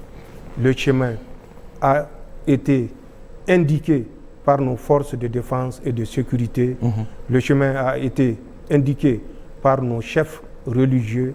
Le chemin a été indiqué par nos vaillants peuples, alors que les renégats se tiennent pour dit. Le Niger, le Burkina, le Mali ne retourneront pas aux chaînes de l'esclavage. Nous nous sommes libérés et nous nous sommes définitivement libérés, Inch'Allah.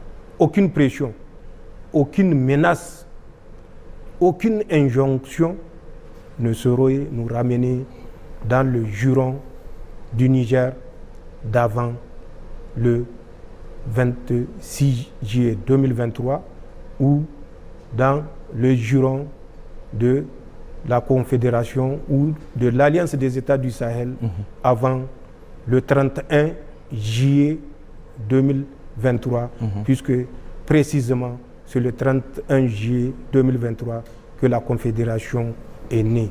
Le 16 septembre, ce n'est que la formalisation de l'acte de naissance de la charte de l'Alliance de l'Iptako Gourma. Bonne chance à l'ensemble des Nigériens et des peuples de la Confédération. Restons vigilants, déterminés et fermes.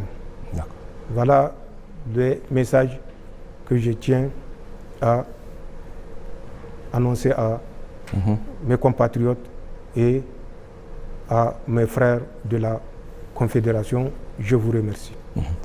Monsieur le Président, merci pour cette grande interview consacrée essentiellement, je l'ai souligné en début de cet entretien, sur les questions sécuritaires avec ce projet funeste de déstabilisation de notre pays et de l'ensemble des États de l'AES. Un projet qui, on le voit, et selon les informations que vous-même vous avez voulu partager avec le peuple de l'AES, est une réalité, d'où la nécessité pour tous nos concitoyens et l'ensemble des populations de l'AES d'être très vigilants. Excellente soirée à tous. Au revoir.